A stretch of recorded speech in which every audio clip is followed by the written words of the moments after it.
Nous lisons dans 2 Rois, chapitre 9, à partir du verset 30. Et 2 Rois, le chapitre 9, 30. Jéhu entra dans Israël. Jézabel l'ayant appris, mit du phare à ses yeux, sépara la tête et regarda par la fenêtre. Comme Jéhu franchissait la porte, elle dit: est-ce la paix, nouveau Simri, assassin de ton maître? Il leva le visage vers la fenêtre et dit: qui est pour moi? Qui? Et 2 ou 3 eunuques le regardèrent s'approchant de la fenêtre. Il dit: jetez-la en bas. Ils la jetèrent et il rejaillit de son sang sur la muraille et sur les chevaux. Jéhu la foula aux pieds, puis il entra et mangea et but, et il dit: allez voir cette maudite et enterre-la, car elle est la fille du roi. Ils allèrent pour l'enterrer, mais ils ne trouvèrent d'elle que le crâne, les pieds et les paumes des mains. Ils retournèrent l'annoncer à Jéhu, qui dit: c'est ce qu'avait déclaré l'Éternel par son serviteur Élie, le Tishbite, en disant: les chiens mangeront la chair d'Isabelle dans le champ d'Israël, et le cadavre d'Isabelle sera comme du fumier sur la face des champs dans le champ d'Israël, de sorte qu'on ne pourra dire: c'est Isabelle.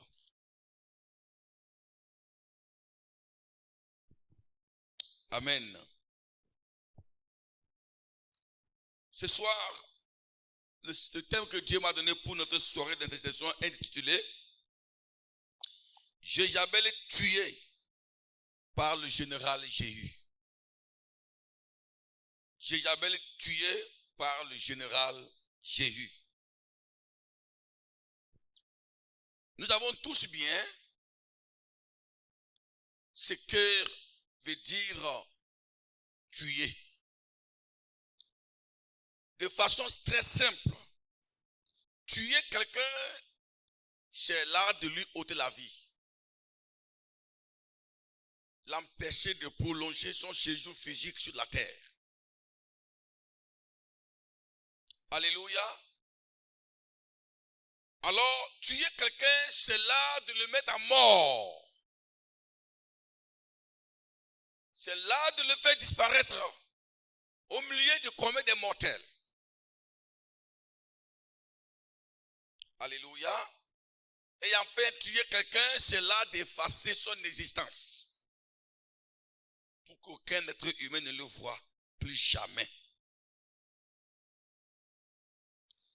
Jézabel, nous le savons très bien, c'est une femme populaire qui a été reconnue négativement.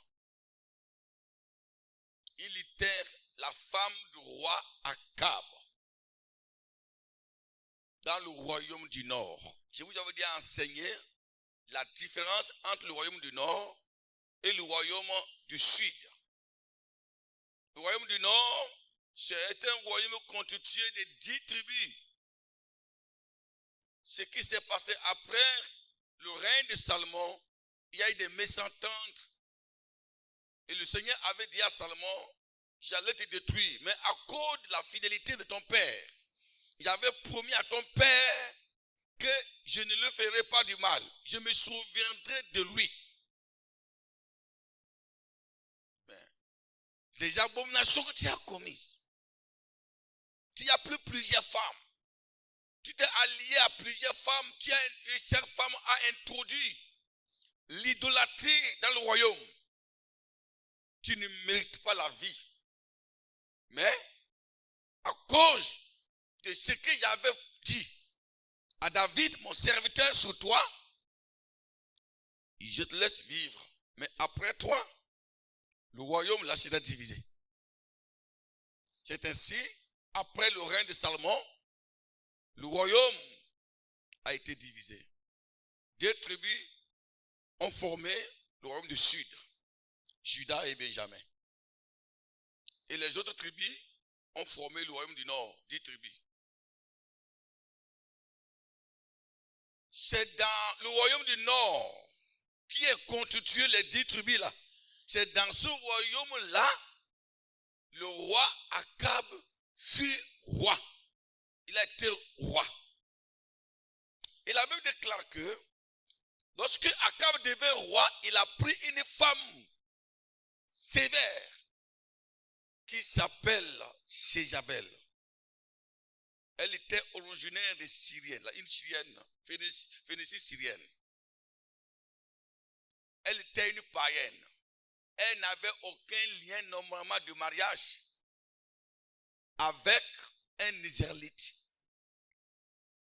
Et la Bible déclare que le père d'Isabelle était un sacrificateur de Baal. Elle était la princesse de Baal. Donc, autrement dit, Akab a épousé une féticheuse, une princesse de Baal. Nous avons tous bien ce qu'elle a fait. La Bible déclare qu'elle est arrivée au palais, elle poussa son mari Akab à faire uniquement ce qui est mauvais aux yeux de l'Éternel. Elle a tué les prophètes. Alors, elle a mis des prophètes de Baal à la place des prophètes de Dieu.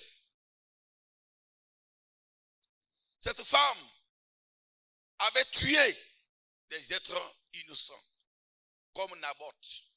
Elle a menacé la vie du prophète Élie. Et lorsque elle avait tué Naboth, en arrachant le champ de Naboth pour donner son mari Akab, le prophète Élie en son temps, qui exerçait son ministère en plein temps prophétique, était intervenir pour dire à Akab, ce que tu as fait est un crime. Parce qu'en ce moment, Akab avait négocié d'acheter le champ de Naboth. Et Naboth a dit non, c'est la terre de mes aïeux. Ça ne se vend pas. On ne négocie pas avec un héritage. Je ne vendrai pas ça, je préfère être pauvre. Akab lui avait proposé, bon, c'est ça, je vais te donner un autre terrain, car ton champ est à côté de mon palais. Naboth dit non, mon champ ne se vend pas. Lorsque Naboth avait refusé, Akab voulait laisser tomber, mais lorsque sa femme a appris ça, la femme dit à son mari Akab, qui est Naboth? N'est-il pas le roi d'Israël? Comment ce pauvre Naboth peut te refuser le terrain? Attends, ce champ va te revenir. Isabelle a monté des gens, des juges, et ils ont lapidé Naboth dans son champ. Et le champ a été revenu de désormais à Akab. Et l'île prophète intervient pour dire, ainsi parle l'Éternel, le Dieu d'Israël, je te un roi d'Israël, du peuple de l'Éternel. Et tu as frappé l'innocent. Ainsi, toute la maison d'Akab périra, et j'ai terminé quiconque appartient à Akab. Celui qui est esclave, celui qui est libre, tous, leur famille sera détruite. Dans 2 Rois, chapitre 9, à partir du verset 6 à 8. Et le verset 8 dit, 9 dit, et je rendrai la maison d'Akab semblable à la maison de Jéroboam, fils de Nabat, et la maison de Bécha, fils d'Achisha. Les chiens mangeront Isabelle dans le champ de Jezreel, et il n'y aura personne pour l'enterrer. Voilà le message que Élie le prophète avait annoncé pour se venger de la mort de Naboth. Au fil des temps, vous savez, Akab a été tué. Et Akab a tué son fils. Joram a pris le pouvoir pour régner. C'est-à-dire l'enfant d'Isabelle. Donc après la mort d'Akab, Jézabel continuait par vivre dans le palais. Parce que c'est son fils qui était toujours roi. Elle continuait toujours par guider le pays. Un jour, Élisée le prophète appela un des fils des prophètes, c'est-à-dire un élève, étudiant des prophètes, et lui dit, Saint-Terrain, prends avec toi cette fiole d'huile, va à Ramoth, en Gala, quand tu seras arrivé, vois Jéhu, fils de Josaphat, fils de Nimshi, tu iras le faire lever au milieu de ses frères. Et tu le conduiras dans une chambre retirée. Tu prendras la fiole d'huile que tu répandras sur ta tête. Et tu diras, ainsi par l'Éternel, je te oins, roi d'Israël. Puis tu ouvriras la porte et tu t'enfuiras sans t'arrêter. Voilà le projet d'Élisée. Nous savons qui est Élisée. Le disciple d'Élie, le prophète. Et c'est Élie qui avait prophétisé sur l'extermination de quoi? De la famille d'Akab. Le temps de Dieu est arrivé pour que la prophétie d'Élie soit accomplie. Élisée va appeler un des étudiants des prophètes, qu'on appelle fils des prophètes. C'est des gens qui avaient le don des prophètes et qui devaient apprendre, qui devaient se faire former. Voilà. Donc, il veut former. Donc, Élisée va choisir un des fils des prophètes, un de ses étudiants, en lui disant, tiens, il a pris l'huile de Dieu, et dit, va. Quand il va arriver en Israël, là, tu verras, Jéhu, il est assis au milieu des soldats. Tu l'appelles, tu te retires dans une chambre, et il a appelé, il s'est retiré avec lui. Quand il s'est retiré, il a pris l'huile que son maître Élisée lui avait donnée, il a jeté sur lui. Il dit, aujourd'hui, ainsi par l'Éternel, je te oins comme roi d'Israël. Ça, alors que le roi était déjà en vie. Quel scandale! Comment on peut choisir un homme comme roi alors que le roi est encore au trône? La Bible déclare le jeune homme, serviteur de prophète, petit parti pour Ramoth en Gala. Quand il arriva, voici les chefs de l'armée étaient assis.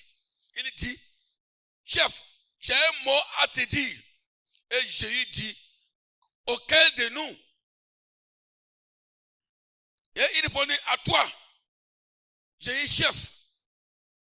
Jéhu se leva et entra dans la maison. Et le jeune homme répandit l'huile sur sa tête et lui disant, ainsi par l'Éternel, le Dieu d'Israël, je te oins, roi d'Israël, du peuple de l'Éternel. Il lui dit, tu frapperas la maison d'Akab, ton maître, et je vengerai sur Isabelle le sang de mes serviteurs, les prophètes, et le sang de tous les serviteurs de l'Éternel. Toute la maison d'Akab périra. J'ai terminé quiconque appartient à Akab, celui qui est esclave, celui qui est libre en Israël.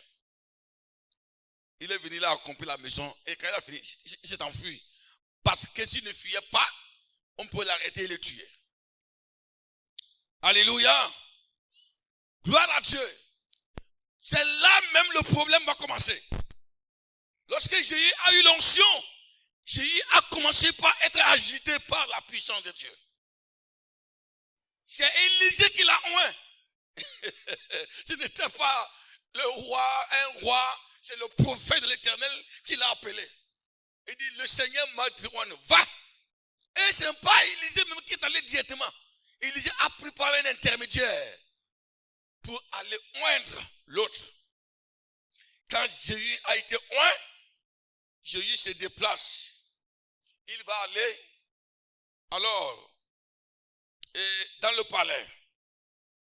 Arrivé, la Bible déclare, dès que Jéhu est allé au palais, dès que Joram vit Jéhu, il dit, est-ce la paix? Et c'est la paix. Parce que Jéhu était le général de l'armée qui travaillait là aussi sous le roi Joram, le fils d'Akab. Mais quand il est venu, le roi dit, mais c'est la paix qui t'amène ici? C'est la paix. Et Jéhu va répondre, quelle paix? Quelle paix? Toi et ta mère, Isabelle, vous avez rempli le pays de la prostitution. Vous avez égaré le peuple de Dieu. Et tu me demandes quelle paix? Il n'y a pas de paix entre toi et moi. Alors, quand il a dit ça, comme on dit dans 2 Rois, chapitre 9, le verset 23, la Bible dit, Joram tourna bride et s'enfuit. Et il dit, Acacia, trahison, Acacia, trahison. Il dit, ah, on m'a trahi. Donc, Joram s'enfuit. Quand il fuyait, Jéhu brandit sur lui son arc et frappa Joram entre l'épaule. La flèche sortit par le cœur. Joram s'affaissa dans son char et il mourut. Voilà ce que Jéhu a fait. Il a tué Joram. Quand il a tué Joram, il a continué la route. Arrivé au palais, il a vu Jézabel qui était assis sur l'étage dans le temple. Dans son temple, sur l'étage. Dans le temple. En haut, au palais. Jéhu entre avec les eunuques. Quand il est entré, Jézabel dit, est-ce la paix qui entre par la porte sans demander permission? Il a reconnu Jéhu. Il dit, Jéhu, assassin. Assassin. Jéhu, assassin. Tu sais quoi ici? Et elle a jeté le phare. Certaines traditions déclarent que les phares de Jézabel étaient comme des phares de la sorcellerie. Il a jeté les phares. Et quand Jézabel jette ses phares sur ton visage, tu ne peux plus voir. Tu deviens automatiquement aveugle. Elle a jeté les phares sur les yeux de Jéhu. Mais les phares n'ont pu faire quelque chose.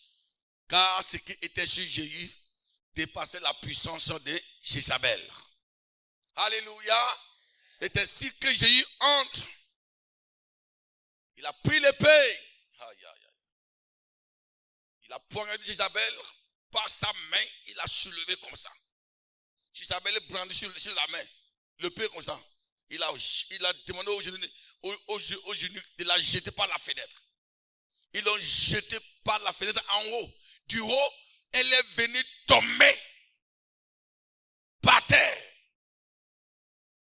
Jéhu entre. Il va demander alors aux agents d'aller prendre le corps de Jézabel pour aller enterrer. Et quand ils sont venus, ils ont trouvé que les chiens ont déjà mangé tout le corps, sauf le crâne et les paumes des mains. Ils ont pris le reste pour aller jeter à Cizrel, en Naboth. Et ainsi, Élie avait dit que Jézabel n'aura pas de tombe. Et Joram, son corps a été jeté également là où le corps de Naboth a été jeté. Ainsi s'accomplit la prophétie du prophète Élie. Mes amis, à travers cette histoire, qui est tellement longue, ce n'est pas un enseignement. Peut-être un jour viendra, je reviendrai pour vous parler du général Jéhu.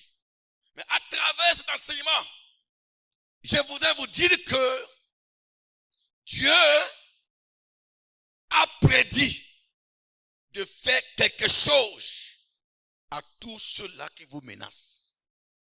Dieu a prédit de faire quelque chose à tous ceux-là qui veulent détruire son plan dans votre vie. Qu'est-ce que Dieu a prévu? Je ne sais. Mais il y a un Dieu au ciel. Le temps peut durer.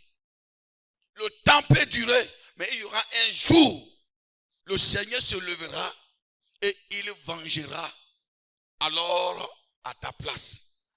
Cette histoire de Jésus nous enseigne quoi? Nous enseigne que quand nous vivons sur la terre, ne prenez jamais une seconde pour faire du mal. Ne prenez jamais une seconde, même une minute, pour faire du mal à quelqu'un tout en croyant que j'ai fait, c'est terminé. Tout ce que vous semez comme mal va vous rattraper. Ça là, n'oublions pas ça. Le mal que nous posons dans la vie des autres, tôt ou tard, on récoltera le fruit de ce mal-là. Jézabel tué. La grande question est celle-ci. Pourquoi Jézabel a été tué? Vous voyez? Pourquoi elle a été tuée? Et c'est normal qu'on tue quelqu'un. Pourquoi Jésus tue Jézabel? Et Jésus n'a pas autre moyen pour parvenir au pouvoir. Premièrement, Jésus a tué Jézabel parce que elle avait occupé la place de Dieu en Israël. Elle avait occupé la place de Dieu en Israël. Elle a pris la place de Dieu dans les foyers. Elle a pris la place de Dieu dans les familles. Elle a pris la place de Dieu dans les cœurs. Elle a pris la place de Dieu dans le palais. Elle a pris la place de Dieu dans le temple. Dieu n'avait plus de place en Israël. C'est Jézabel qui occupait toutes ces places-là. Mes frères et mes sœurs, ne prenons jamais la place de Dieu dans l'église. L'église de Dieu lui appartient. Laissez Dieu gérer son église comme il le veut.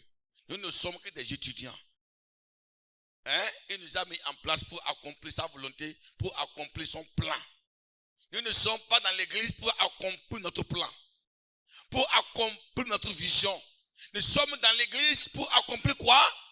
Le plan de Dieu, la volonté de Dieu. C'est ce que Dieu veut qui doit se passer. Dieu avait un plan pour Israël. Il avait un plan pour son peuple. Jézabel est venue. Normalement, elle a eu la grâce. Le fait d'épouser un Israélite, une grâce, au lieu de se repentir, elle a profité, installé ses fétiches pour prendre la place de Dieu dans le temple. Si tu prends la place de Dieu dans ton foyer, tu vas souffrir. Si tu prends la place de Dieu dans ta famille, tu vas souffrir. Si tu prends la place de Dieu dans ton ministère, tu vas finir mal. Si tu prends la place de Dieu dans son église, dans ton travail, dans ton entreprise, si tu prends la place de Dieu, tu vas souffrir. Beaucoup de personnes souffrent aujourd'hui.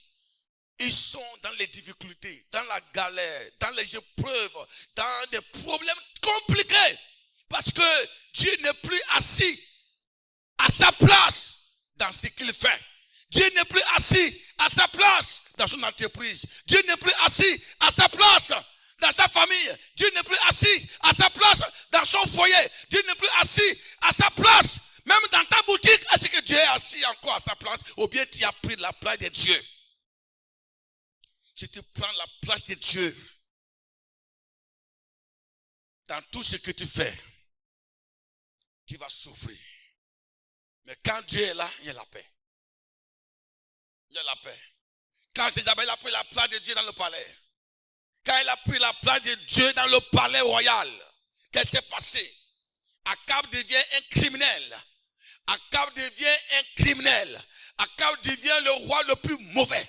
Akab devient l'ennemi de Dieu. Si vous laissez Jézabel prendre la place de Dieu dans votre foyer, dans votre vie, dans votre ministère, dans vos entreprises, dans tout ce que vous faites, vous deviendrez vous-même criminel. Si tu laisses Jézabel prendre la place de Dieu dans ton ministère, tu deviendras un pasteur criminel. Si tu laisses Jézabel prendre la place de Dieu dans ta vie, en tant que diacre, tu deviendras un diacre criminel. Toi, responsable, qui est assis ce soir et qui m'écoute, si tu laisses Jézabel prendre la place de Dieu dans ta vie, dans ton cœur, tu deviendras criminel. Et quand on devient criminel, alors qu'est-ce qui se passe dans sa vie? On finit mal, comme Jézabel. Car Jézabel dans la Bible n'a jamais eu une bonne fin. Voilà pourquoi elle a été tuée. Parce qu'elle a pris la place de Dieu. Elle a pris la place de Dieu. Dieu est un Dieu d'amour, un Dieu de grâce, mais il ne permet jamais à ce que sa place soit supplantée par qui que ce soit. Dieu nous a appelés pour le servir, mais ne prenons pas sa place. Il nous a appelés pour faire son œuvre, mais ne prenons pas sa place. Il a été appelé pour chanter, mais ne prends pas sa place. Il t'a appelé pour l'adorer, mais ne prends pas sa place. Il t'a appelé pour être pasteur, mais ne prends pas sa place dans ta vie. Il t'a appelé pour être diacre, mais ne prends pas sa place dans ta vie. Il t'a appelé pour être évangéliste, mais ne prends pas sa place. Il t'a appelé pour être intercesseur, mais ne prends pas sa place. Pour ne pas prendre la place de Dieu, fais seulement sa volonté. On prend la place de Dieu en faisant ce que nous voulons. Voilà. On prend la place de Dieu en faisant le contraire de ce qu'il veut. Lorsque Dieu dit oui, tu dis non, c'est que tu prends ta place. La Bible dit qu'il n'est plus assis à sa place. Voilà. Tous ceux qui ont pris la place de Dieu dans leur vie, dans leur ministère, dans leur foyer, dans leurs entreprises, la Bible déclare un jour viendra, ils diront Seigneur, en ton nom, j'ai chassé les démons. En ton nom, j'ai guéri les malades. En ton nom, j'ai fait. L'Éternel lui dira quoi? Arrière, toi derrière moi, je ne t'ai jamais connu. Car tout ce que tu faisais, je n'étais pas assis à la première place. Ta souffrance là est due le fait que Dieu n'est plus à sa place. Tu n'arrives plus à dormir parce que Dieu n'est plus à la première place. Dieu n'est plus à la première place de ton salon. Voilà, ta souffrance là, ta souffrance, tu ne dors pas, tu es en train de pleurer, tu es en retard, tu es en train de déculer tout le temps en arrière, tu ne comprends plus, tu es dans la confusion totale. Quand Dieu est assis à sa première place dans un domaine donné, dans l'église, il n'y a pas de confusion. Il n'y a pas de confusion. Quand Dieu est assis à la première place dans une société, il n'y a pas de confusion, il n'y a pas de criminels. Quand Dieu est assis à l'église, à sa première place, il n'y a pas de criminels, il n'y a pas de coups bas, il n'y a pas de sabotage, il n'y a pas de haine. Mais quand Dieu n'est plus assis à sa première place dans l'église, dans une famille, et dans ce moment, on voit quoi? On voit des criminels, des menteurs, des sabotages. Il n'y a plus de honte, quoi. Il n'y a plus de honte, on fait ce qu'on fait. Voilà pourquoi Jézabel a été tué, parce que Dieu voulait prendre sa place. Dieu voulait prendre sa place. Dieu dit, je ne laisserai pas la sorcière prendre ma place. Je ne laisserai pas la méchante prendre ma place. Je ne laisserai pas la méchante Jézabel continuer de prendre ma place. Je lui ai donné le temps de se repentir. Mais elle ne sait pas repentir. Je vais la lui retirer la place qu'elle a prise auprès de moi. Alléluia. Ce soir, je ne sais pas ce qui a pris la place de Dieu dans ta vie. Je ne sais pas quel est l'esprit qui a pris la place de Dieu dans ta vie, la place de Dieu dans ton foyer, la place de Dieu dans ta famille, la place de Dieu dans ton ministère. C'est possible que Jézabel prenne la place de Dieu dans la vie d'un homme de Dieu. C'est possible que Jézabel prenne la place de Dieu dans la vie d'un foyer. C'est possible que Jézabel prenne la place de Dieu dans la vie d'un couple. C'est possible que là où tu travailles là, que ça soit une Jézabel qui est à la place. Voilà. Jézabel occupe la place de Dieu dans les vies des gens pour empêcher à ce que la gloire de Dieu se manifeste. Elle occupe leur vie pour empêcher à ce que le plan de Dieu se réalise dans leur vie. Jéhu a tué Jézabel. Il a détruit Jézabel. Il dit, Jézabel, quitte la place de Dieu. il ne l'a pas tué en bas, c'est de haut étage. Il a tué Isabelle, il a jeté par la fenêtre. Par la fenêtre. Et elle est tombée du bas brisée. Et les chiens viennent manger son corps. Alléluia. Je veux te dire que ce soit quelque chose de très important. Tu es un enfant de Dieu. Tu as une place dans ton cœur. Tu as une place dans ta vie. Tu as une place dans ta vie. Mais à l'heure où je te parle, est-ce que la place de Dieu dans ta vie est encore à sa place? Est-ce que la place de Dieu dans ta vie n'a pas été récupérée par un esprit, par une Jézabel, par une force des ténèbres? Ce soir, comme Jéhu a mis fin le règne de Jézabel en Israël, comme Jéhu a mis fin le règne de Jézabel dans le cœur des gens. Oh, elle était une terreur. Quand on parle de Jézabel, même une petite fille israélite qu'on passe pour pas trembler. Comme Jéhu a mis fin au règne de Jézabel dans le pays, dans le trône, dans le cœur des gens, dans les foyers. Personne ne voulait parler mal contre Jézabel parce qu'elle était une terreur. Ce soir, pendant que tu m'écoutes, je me tiens dans le sang de l'agneau de Dieu. Je me tiens dans le sang de l'agneau de Dieu en faveur de quelqu'un. Je mets fin le règne de Jézabel dans ta vie au nom de Jésus-Christ.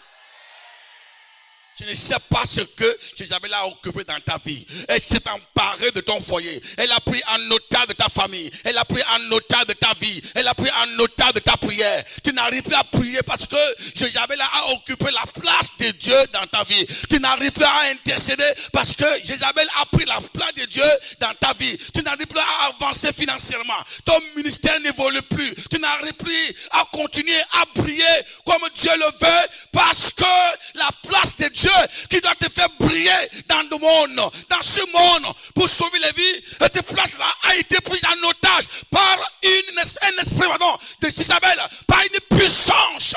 Ce soir, si tu crois la parole de Dieu, si tu crois la puissance de Dieu, lève ta main, dois vers le Seigneur. Je déclare sur ta vie, alléluia, tout esprit qui occupe la place de Dieu dans ta vie, dans tes finances, dans ton ministère, dans tes affaires, ce soir, par la parole de Dieu, comme Jéhu a pris l'épée et l'a mis fin, Jézabel, ce matin, je mets fin à tout esprit qui occupe la place de Dieu dans ta vie, dans ton foyer. Désormais, Dieu aura sa place dans ta vie. Quelqu'un dit amen encore. Je dis à partir de ce soir même, Dieu aura sa place dans ta vie. À partir d'aujourd'hui même, Dieu aura sa place dans ta famille. Il aura sa place dans ton mariage. Il aura sa place dans ton ministère. Il aura sa place dans tes affaires. Il aura sa place dans ton église. Il aura sa place dans tes voyages. Ça fait longtemps, tu n'es plus libre. Ça fait longtemps, tu n'es plus en paix. Parce que celui qui a occupé la place de Dieu dans ta vie n'est pas Dieu. Il est méchant, il est ton ennemi, il est un tueur, il est un malfaiteur. C'est pourquoi ce soir, par la parole de Dieu, il va quitter la place et Dieu reprendra sa place en toi. Tu seras élevé encore davantage. Alléluia. Quand Jézabel prend la place de Dieu dans votre vie, vous ne pouvez plus avancer. C'est impossible. Elle va poser des actes qui sont contraires à la volonté de Dieu. Alors que nous réussissons lorsque nous faisons ce que Dieu veut. Et on échoue quand on fait ce que Dieu ne veut pas. Donc Jézabel prend la place de Dieu dans notre vie. Pour faire quoi? Pour nous faire échouer, pour nous faire pleurer. Vous voyez, frère, j'ai une question à te poser ce soir, toi qui m'écoutes. Qui est assis à la première place dans ta vie? Qui est assis à la première place de ton foyer? C'est qui la personne? Il y a des chrétiens qui ne sont plus libres. Ils viennent à l'église, ils viennent adorer le Seigneur en réalité. Mais la première personne qui occupe leur vie n'est plus Dieu. Il n'est plus Dieu. Il n'est plus Dieu. Dieu ne peut pas occuper ta vie tel que tu es. et tu vas continuer par poser des actes qui sont contraires à sa volonté. Ce n'est pas possible. Pour savoir